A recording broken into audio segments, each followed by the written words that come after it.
അല്ലാഹു തആല നമ്മിൽ നിന്ന് മൺമറഞ്ഞ് ഖബറിന്റെ ജീവിതം നയിക്കുന്ന മുഅ്മിനീങ്ങൾ മുഅ്മിനാത്തുകൾ അല്ലാഹു തആല അവർക്കെല്ലാവർക്കും മഗ്ഫിറത്തും മർഹമത്തും നസീബാക്കി അനുഗ്രഹിക്കുമാറാകട്ടെ.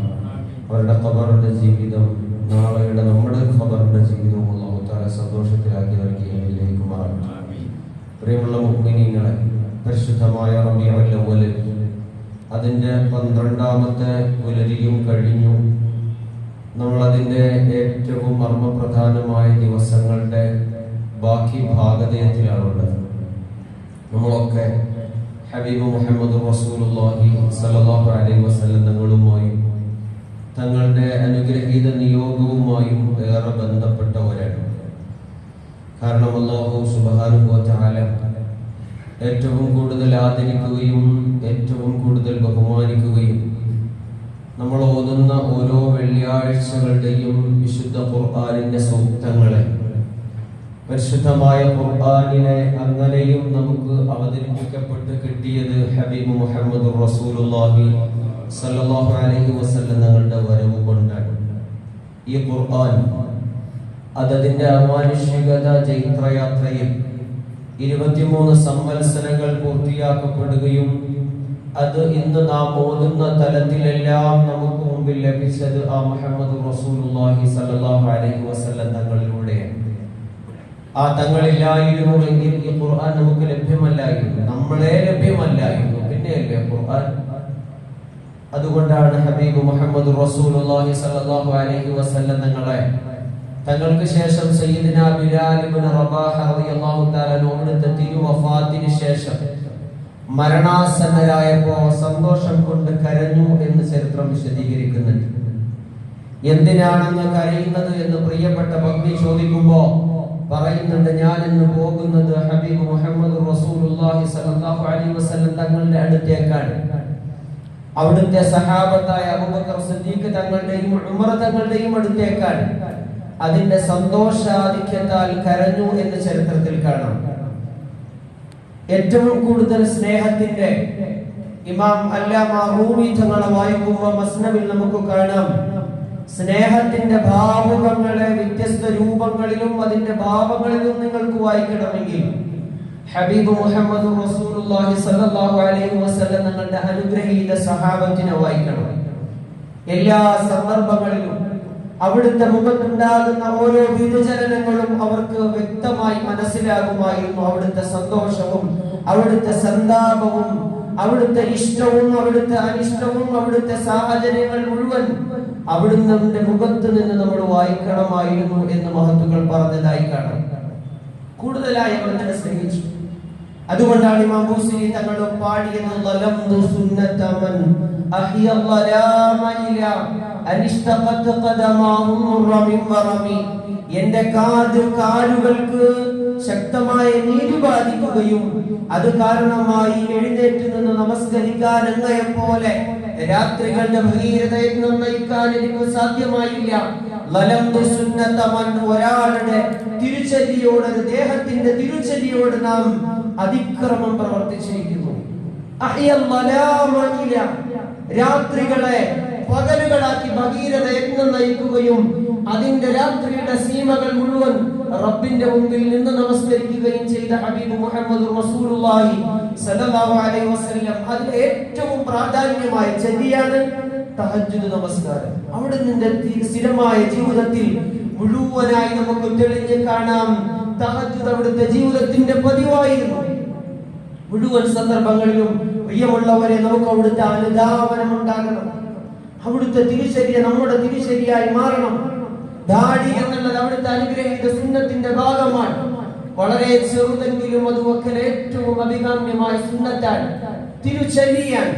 മൻ അഹബ്ബ ഫിത്രതി വൽയസ്തന്ന ബിസുന്നതി, ആരെങ്കിലും എന്റെ ചര്യയെ ചര്യയാക്കാൻ താല്പര്യപ്പെടുന്നെങ്കിൽ, എന്റെ ഫിത്രത്തിനെ ഇഷ്ടപ്പെടുന്നെങ്കിൽ, എന്നോട് സ്നേഹം വെക്കുന്നെങ്കിൽ, വൽയസ്തന്ന ബിസുന്നതി, എന്റെ തിരുചര്യകളെ അതിന്റെ ഭാഗമാക്കി ജീവിതത്തിന്റെ ഭാഗമാക്കിക്കൊള്ളട്ടെ എന്ന് ഹബീബുന മുഹമ്മദ് റസൂലുള്ളാഹി സ്വല്ലല്ലാഹു അലൈഹി വസല്ലം. ഏത് തങ്ങളാണ്, ഏത് ഹബീബ് മുഹമ്മദ് റസൂലുള്ളാഹി സ്വല്ലല്ലാഹു അലൈഹി വസല്ലം തങ്ങളാണ്. അന്നത്തിന്റെ രാത്രിയെ ഒരു വേള മഹത്തുക്കളായ സഹാബിവര്യന്മാർ വിവരിക്കുന്നുണ്ട്. ഒരു രാത്രി ദീർഘമായ നേരം, ഇൻ തുഅദിബുഹും ഫഇന്നഹും ഇബാദുക വഇൻ തഗ്ഫിർ ലഹും ഫഇന്നക അൻതൽ അസീസുൽ ഹകീം. ഇൻ തുഅദിബുഹും, അല്ലാഹുവേ നീ അവർക്ക് പുറത്തു കൊടുത്താൽ അവർ നിന്റെ അടിമകളാണ്, നിന്റെ ദാസന്മാരാണ്, നിനക്ക് പുറത്തു കൊടുക്കാൻ തീർച്ചയായും അല്ലാഹു അവകാശമുണ്ട്. ഇൻ തുഅദിബുഹും ഫഇന്നഹും ഇബാദുക വഇൻ തഗ്ഫിർ ലഹും, നീ അവർക്ക് പുറത്തു കൊടുത്താൽ അത് നിന്റെ ഔദാര്യമാണ്. നീ അവരെ ശിക്ഷിക്കാൻ ഉദ്ദേശിച്ചാൽ അത് നിന്റെ ഇഷ്ടവുമാണ്, നിനക്കത് ചെയ്യാം. ആ തങ്ങൾ സല്ലല്ലാഹു അലൈഹി വസല്ലം തങ്ങൾ ഒരു രാത്രി മുഴുവൻ ഈ ഒരായത്തോതി പകലിനെ ആഗോളം നമസ്കരിച്ചു എന്ന് കാണാം. അന്നത്തെ സായം സന്ധ്യ കഴിഞ്ഞു മടങ്ങവേ ഹബീബ് മുഹമ്മദ് റസൂലുള്ളാഹി സല്ലല്ലാഹു അലൈഹി വസല്ലം തങ്ങൾ കരയുകയും ആ കരച്ചിലിന്റെ ആധിക്യം പിറ്റേന്നത്തെ സുബഹിയുടെ പ്രഭാതം വരെ നീണ്ടു നിൽക്കുകയും ഹബീബ് മുഹമ്മദ് റസൂലുള്ളാഹി തങ്ങളുടെ പ്രിയപ്പെട്ട മുഅദ്ദിൻ ബിലാൽ ഇബ്നു റബാഹ തങ്ങൾ വരുവോളം ആ കണ്ണുകൾക്ക് ശക്തമായ നീര് ബാധിക്കുകയും ആ കൺതടങ്ങൾ നീരിനാൽ ഓളയിൽ ഈർപ്പൽ സംഭവിച്ചു എന്ന് ചരിത്രം രേഖപ്പെടുത്തുന്നു. ഇതൊക്കെ എന്തിനാണ് ചരിത്രം അങ്ങയെ കുറിച്ച് പറയുന്നത്? ചരിത്രത്തെ കുറിച്ച് പറയുമ്പോ മഹത്തുക്കൾ പറയുന്നുണ്ട്, ആ ചരിത്രവും ആ സീമകളും ആ അനുഗ്രഹീത വചസ്സും ആ അനുഗ്രഹീത നടത്തവും അവിടുന്നുള്ള ഇടപെടലുകളും അവിടുന്നുള്ള സംഭാഷണങ്ങളും എന്തിനാണ് പറയുന്നത് എന്ന് ചരിത്രകാരന്മാർ രേഖപ്പെടുത്തുന്നുണ്ട്. ആ ചരിത്രം ആ മഹത്തുക്കളെ പുനരുജ്ജീവിപ്പിക്കലാണ്, ആ മഹത്തുക്കളെ പുനരുജ്ജീവിപ്പിക്കലാണ്, അവരുടെ ഓർമ്മയിൽ തെളിമ കൊള്ളലാണ്. സമകാലീന നൂറ്റാണ്ടുകൾ കണ്ട ഏറ്റവും മോശമായ പ്രകൃതത്തിന്റെ ഇത്തരണക്കാർ എന്തുകൊണ്ട് ഇതിനെ പറയുന്നില്ല എന്നതിനും ചരിത്രം സാക്ഷിയാണ്. ഈ ചരിത്രത്തെ മറക്കുകയും അതിനെ വിസ്മൃതിയിലേക്ക് വിടുകയും ചെയ്യുക എന്നുള്ളത് തികച്ചും ഫാസിസമാണ്. അതെല്ലാ തലങ്ങളിലും ഫാസിസമാണ്. ഫാസിസത്തിന്റെ ആദ്യം മുതലുള്ളത് പൂർവികരുടെ ചരിത്രങ്ങളെ മറപ്പിക്കുക, പൂർവികരുടെ ചരിത്രങ്ങളെ മറപ്പിക്കുക, അപ്ഡേറ്റ് ആയിട്ടുള്ള കാലഘട്ടത്തിൽ ജീവിക്കുക, പഴയതിൽ നിന്ന് ഉൾക്കൊള്ളാൻ നിങ്ങൾക്കൊന്നുമില്ല എന്ന സന്ദേശം ലോകത്തിനു മുമ്പിൽ ഏറ്റവും കൂടുതൽ പ്രസൻസ് ചെയ്യപ്പെട്ടത് ഫാസിസത്തിന്റെ കാലത്താണ്. ജർമ്മനിയിൽ ഹിറ്റ്ലർ ഭരിക്കുമ്പോഴാണ് ഏറ്റവും കൂടുതൽ ഫാസിസം അരങ്ങുവാണതായി ചരിത്രം രേഖപ്പെടുത്തുന്നത്. അതിനു മുമ്പും പലരും ഭരിച്ചിരുന്നു എങ്കിൽ തന്നെയും ഹിറ്റ്ലറിന്റെ ഒരു പൊതു സ്വഭാവവും അയാളുടെ സ്വത്വബോധവും എന്തായിരുന്നു എന്ന് പഠിക്കുന്നവർക്ക് മനസ്സിലാകും. അയാൾ ചരിത്രത്തെ വിസ്മൃതിയിലേക്ക് കൊണ്ടുപോകുമായിരുന്നു. സമകാലീനതയിൽ കൂടി ഹബീബിനെ വായിച്ചാൽ, സല്ലല്ലാഹു അലൈഹി വആലിഹി വസഹ്ബിഹി വസല്ലം തങ്ങളെ വായിച്ചാൽ, സമകാലീനതയിൽ നിന്നും മറവിയിലേക്ക് കൊണ്ടുപോകുന്നത് ഫാസിസത്തിന്റെ ഒരു തന്യമായ പ്രകടനമാണ്. അത് ചരിത്രത്തിലുടനീളം നമുക്ക് കാണാം. മറവി സമ്മാനിക്കുക, ആ മറവിയിലൂടെ ഇപ്പൊ ഉള്ള അപ്ഡേഷനുകളെ മാത്രം സ്വീകരിക്കുക, അതിനെ മാത്രം ഹൃദയത്തിലേക്ക് സാക്ഷീകരിക്കുക. ഇതിൽ ഞാൻ ഉണ്ടാക്കിയതാണ് എന്ന അഹന്ത വരാൻ സാധ്യതയുണ്ട് എന്ന് പഠനങ്ങൾ തെളിയിക്കുന്നു. ഞാനാണ് എല്ലാം എന്ന ഒരു മായാലോകത്തേക്ക് മനുഷ്യനെ കൊണ്ടുപോയി എന്നതാണ് ഫാസിസം ലോകത്ത് കൊണ്ടുവന്ന ആദ്യ ഉൽപ്പന്നം. ഇന്നും ഇന്ത്യ മഹാരാജ്യം ഏറ്റവും കൂടുതൽ പറയുന്നത് പഴയതിനെ മറക്കുക, ചരിത്രത്തെ വിസ്മൃതിയിലാക്കുക, ചരിത്രത്തെ പുനഃക്രമീകരിക്കാതിരിക്കുക, അതിനെ പഠിക്കാതിരിക്കുക. ഇതിന്റെ അതേ അപ്ഡേഷന്റെ മറ്റൊരു വർഷനാണ് ലോകത്ത് നിന്ന് മുഹമ്മദ് റസൂലുള്ളാഹി സ്വല്ലല്ലാഹു അലൈഹി വസല്ലം തങ്ങളെ തങ്ങൾ കാണിച്ച പന്ഥാവിനെ, അവിടുത്തെ തിരുസഹാബത്തിനെ, അവിടുന്ന് ഇങ്ങോട്ട് മുഴുവൻ മഹാരഥന്മാരെയും ഒന്നടങ്കം മറന്നു കളയുക, ഇപ്പോഴത്തെ അപ്ഡേഷൻ ആയിട്ടുള്ള കാലഘട്ടത്തിൽ ജീവിക്കുക. ഇത് ചരിത്രം എത്ര വസ്തുതാപരമായിട്ടാണ് എഴുതിയിരിക്കുന്നത്. ചരിത്രത്തെ ഓർമ്മിക്കൽ പഴയ കാലത്തെ നമ്മുടെ മുമ്പിലേക്ക് കൊണ്ടുവരലാണ്.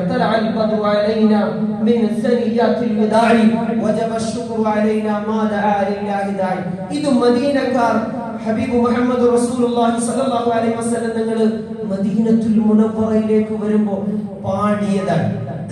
ഇതെന്തുകൊണ്ട് പാടി? ചരിത്രം വിശദീകരിക്കുന്നുണ്ട്. ഇതെന്തുകൊണ്ട് പാടി? അത് മനസ്സിന്റെ അനുരാഗത്തിൽ നിന്നും പ്രേമത്തിൽ കുതിർന്ന ഹൃദയത്തിന്റെ നൈർമല്യതയിൽ നിന്നും പാടിയതാണ്. എന്തുകൊണ്ടാണ്?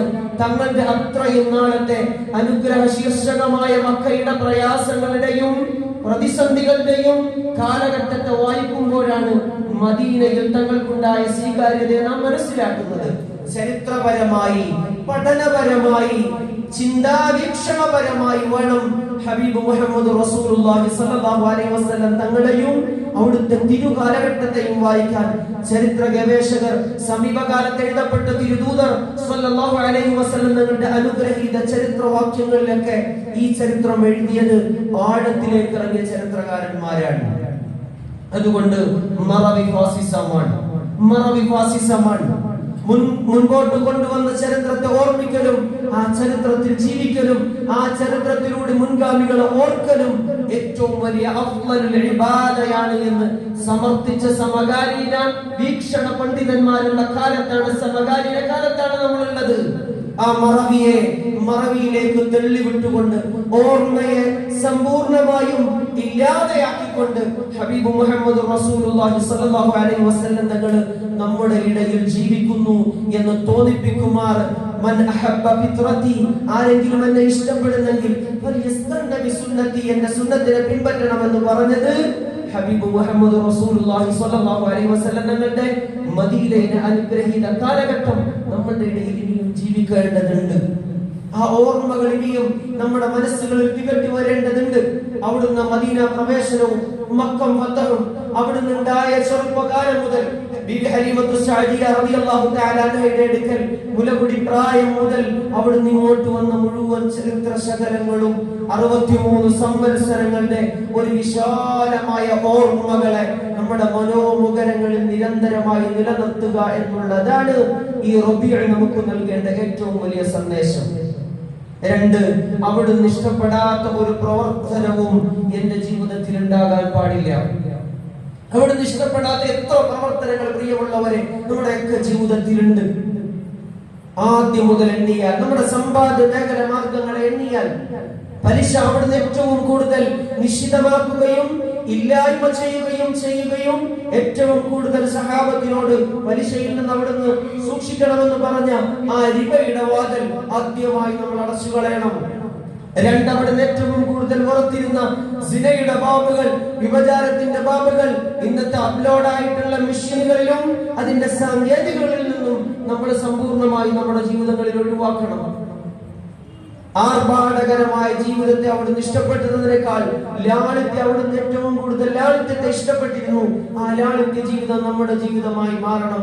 അതിന് വായന ഉണ്ടാകണം, അതിന് അവിടുന്ന് ജീവിതത്തിന്റെ പഠനങ്ങൾ ഉണ്ടാകണം. അവിടുന്ന് ജീവിതത്തിന്റെ ചരിത്ര നിമിഷങ്ങളെ ജീവിതത്തിന്റെ ചരിത്ര നിമിഷങ്ങളായി മാറ്റാൻ നമുക്ക് സാധിക്കണം. നിങ്ങളിൽ ഏറ്റവും മഹോന്നതൻ, ഏറ്റവും ഉന്നതൻ, ഏറ്റവും സൽകൃഷ്ണൻ, ധാരാളമായി ഇബാദത്തിലും നോമ്പിലും ശ്രദ്ധിക്കുന്നവനേക്കാൾ ഭാര്യയോട് മാന്യമായി പെരുമാറുന്നവനാണ് നിങ്ങളിൽ ഏറ്റവും അത്യുത്തമൻ എന്ന് അവിടുന്ന് പറയുകയുണ്ടായി. ഏറ്റവും നല്ല മനുഷ്യനാരാണ്? ക്വാളിറ്റിയുള്ള മനുഷ്യനാരാണ്? ക്വാണ്ടിറ്റിയുള്ള മനുഷ്യനാരാണ്? അതിന്റെ ശീർഷകത്തിൽ ഹബീബ് പറഞ്ഞതാണ്, ഭാര്യയോട് ഏറ്റവും നന്നായി പെരുമാറുന്നവനാണ് നിങ്ങളിൽ ഏറ്റവും ഉത്തമൻ. മിസ്വാക്ക് ചെയ്യാതെ അവിടുന്ന് ഒരു നമസ്കാരത്തിലേക്ക് പ്രവേശിക്കില്ലായിരുന്നു എന്ന് നമുക്ക് കാണാം. വുളൂഇന്റെ മുമ്പ് മിസ്വാക്ക് അവിടുന്ന് നിർബന്ധമായി ചെയ്യുന്ന ഒരു അമലായിരുന്നു. അവിടുന്ന് ജനങ്ങളോട് സംവദിക്കുമ്പോ അവിടുന്ന് കൈ, ജനങ്ങൾ അവരുടെ കൈ വലിക്കുന്നത് വരെയും അവിടുത്തെ തിരുകരം തിരിച്ചു വലിക്കുമായിരുന്നില്ല ഹബീബ് മുഹമ്മദ് റസൂലുള്ളാഹി സ്വല്ലല്ലാഹു അലൈഹി വസല്ലം. ജനങ്ങളോട് സുസ്മേരവദനായിട്ടല്ലാതെ, പുഞ്ചിരി തൂകിയ അനുഗ്രഹീത മുഖവുമായിട്ടല്ലാതെ അവിടുന്ന് തിരുദൂതർ സ്വല്ലല്ലാഹു അലൈഹി വസല്ലം ജനങ്ങളുമായി സംവദിച്ചിരുന്നില്ല. അവിടുന്ന് ഒരിക്കലും കോപിക്കുമ്പോഴും അതിന്റെ ദേഷ്യം വ്യക്തിപരമായ കാര്യങ്ങളിൽ, ശറവുമായി ബന്ധപ്പെട്ട കാര്യങ്ങളിലല്ലാതെ മുന്നിട്ട് നിൽക്കുമായിരുന്നില്ല. മക്ക ഫതഹിന്റെ ദിവസം അവിടുത്തെ തിരുനെറ്റി ഒട്ടകത്തിന്റെ പൂഞ്ഞയിൽ മുട്ടുമാറ് വിനയത്തോടു കൂടിയാണ് അവിടുന്ന് മക്ക ഫതഹിൽ പ്രവേശിച്ചത്. ഒരു മനുഷ്യരോടും ഒന്നും കൊടുക്കാനില്ലാത്തവരായി അവസാന ശ്വാസത്തിൽ ഹബീബ് മുഹമ്മദ് റസൂലുള്ളാഹി തങ്ങൾ വിടവാങ്ങുന്നതുവരെയുള്ള ചരിത്രം. അവിടുന്ന് നഖം മുറിച്ചതെങ്ങനെ, അവിടുന്ന് ഇറങ്ങിയതെങ്ങോട്ട്, അവിടുന്ന് നോക്കിയതെങ്ങോട്ട്, അവിടുന്ന് ചിന്തിച്ചതെന്ത്, അവിടുന്ന് സംവദിച്ചതെന്ത്, എഴുതപ്പെട്ടിരിക്കുന്ന ഗ്രന്ഥങ്ങൾ അനവധി നിരവധിയാണ്. എന്തുകൊണ്ടാണ്? അവിടുന്ന് ലോകത്ത് ഇന്നും, അതുകൊണ്ടാണ് ഹൈന്ദവ പുരാണങ്ങളെയും വേദങ്ങളെയും ഇതിഹാസങ്ങളെയും നിരന്തരമായി ചമൽക്കാരങ്ങളായി കൊണ്ടുവരികയും ചെയ്യുന്ന എഴുത്തുകാരിൽ പ്രമുഖരായ എഴുത്തുകാരനായ സച്ചിദാനന്ദനെ പോലെയുള്ള എഴുത്തുകാർ എഴുതിയത് ഇല്ല, സാധ്യമേ അല്ല. അങ്ങയുടെ ജീവിതം മായ്ച്ചു കളയാനോ അങ്ങയുടെ ജീവിതം മുഅ്മിനീങ്ങളിൽ നിന്ന് ഇല്ലാതാക്കാനോ അങ്ങയിൽ വിശ്വസിച്ച വിശ്വാസികളിൽ നിന്ന് ഇല്ലാതാക്കാൻ സാധ്യമല്ല. എന്തുകൊണ്ട്? അങ്ങയുടെ ഓരോ നിമിഷവും ഒപ്പിയെടുക്കുകയും ആ ഒപ്പിയെടുത്തതിനെ ഇന്നിത്രയും വിവര സാങ്കേതിക വിദ്യകൾ അഭിലഷിക്കുന്ന ഈ കാലത്തും അത് അപ്ലോഡുകളിൽ ലഭ്യമായതുകൊണ്ട് അതുകൊണ്ട് തങ്ങളെ പഠിക്കാൻ ഹബീബ് മുഹമ്മദ് റസൂലുള്ളാഹി സ്വല്ലല്ലാഹു അലൈഹി വസല്ലം തങ്ങളെ അനുധാവനം ചെയ്യാൻ നമ്മുടെ സമയങ്ങളെയും സന്ദർഭങ്ങളെയും പരമാവധി ഉപയോഗപ്പെടുത്തുക. അല്ലാഹു തആല സൗഭാഗ്യം നൽകി അനുഗ്രഹിക്കുമാറാകട്ടെ. ആമീൻ. അൽഹംദുലില്ലാഹി റബ്ബിൽ ആലമീൻ ഹംദൻ യുവാഫി നിഅമഹു വയുകാഫിഉ മസീദ. യാ ഇലാഹനാ ലകൽ ഹംദു കമാ യൻബഗി ലിജലാലി വജ്ഹിക വഅദീമി സുൽത്താനി. سبحانك لا نحصي ثناء عليك أنت كما أثنيت على نفسك ولك الحمد حتى ترضى. കരുണയുള്ള കൃപയുള്ള റഹ്മാനെ, പടച്ചവനെ, ഞങ്ങൾ ഒരുമിച്ച് കൂടുതൽ നീ സ്വീകരിക്കണേ അല്ലാഹ്. അല്ലാഹുവേ, പരിപൂർണ്ണ മുഅ്മിനീങ്ങളാക്കി ഈമാനുള്ളവരാക്കി അവസാന ശ്വാസം വരെ ഞങ്ങളെ നീ നിലനിർത്തണം റഹ്മാനെ. ഞങ്ങളിൽ നിന്ന് മൺമറഞ്ഞ മുഅ്മിനീങ്ങൾ മുഅ്മിനാത്തുകൾക്ക് നീ മഗ്ഫിറത്ത് നൽകണം അല്ലാഹ്. അല്ലാഹു ഈ മഹല്ലത്തിന്റെ സഹായികൾ, മാസവരി നൽകുന്നവർ, ബക്കറ്റ് കളക്ഷനിൽ വെള്ളിയാഴ്ചകളിൽ സംഭാവനകൾ നൽകുന്നവർ, അല്ലാഹു ഈ മഹല്ലത്ത് ഈ രൂപത്തിലാകാൻ കാരണക്കാരായവർ, വിശിഷ്യ റബീഉൽ അവ്വൽ അരി സംഭാവന നൽകിയവർ, മാംസം സംഭാവന നൽകിയവർ, അതുമായി ചേർന്ന് നിന്നവർ, ഇവിടുത്തെ യുവത ജനതയും പടച്ചോനെ ഇവിടുത്തെ വാർദ്ധക്യത്തിലുള്ളവരും, അല്ലാഹുവേ, ചെറിയ മക്കൾ എല്ലാവരും അതിനോടൊപ്പം ചേർന്ന് റഹ്മാനെ അവർക്ക് എല്ലാവർക്കും അർഹമായ കൂലി നൽകണേ അല്ലാഹ്. അതിനെല്ലാവർക്കും ഉഖ്റവിയും ദുനിയവിയുമായ എല്ലാവിധ പ്രയാസങ്ങളും അവരിൽ നിന്നും ഞങ്ങളിൽ നിന്നും ദൂരീകരിക്കണേ അല്ലാഹ്. അല്ലാഹുവേ, ഞങ്ങളുടെ ഒരുമിച്ച് കൂട്ടിയതുപോലെ നിന്റെ ഹബീബ് റസൂലുള്ളാഹി സ്വല്ലല്ലാഹു അലൈഹി വസല്ലം ഞങ്ങളുടെ തിരുഹൗദിലും അവിടുത്തെ തിരുശുപാർശയിലും അവിടുത്തെ ലിവാഹിലും ഒരുമിച്ച് കൂടാനും നിന്റെ ലിഖാ കാണാനുമുള്ള സൗഭാഗ്യമുള്ള മുഅ്മിനീങ്ങളുടെ പട്ടികയിൽ ഞങ്ങളെ നീ ഉൾപ്പെടുത്തണേ അല്ലാഹ്. ഈ കൂടിയ മുഴുവൻ പേരെയും അനുഗ്രഹിക്കണേ അല്ലാഹ്. ഞങ്ങളുടെ എല്ലാ അമലുകളും നീ സ്വീകരിക്കണേ അല്ലാഹ്. اللهم ربنا عليك توكلنا وإليك أنبنا وإليك المصير. آمين برحمتك يا أرحم الراحمين والحمد لله رب العالمين. പ്രിയമുള്ളവരെ, രണ്ട് കാര്യങ്ങൾ ഓർമ്മിപ്പിക്കാനുള്ളത്. ഒന്ന്, നമ്മുടെ റബീഉൽ അവ്വൽ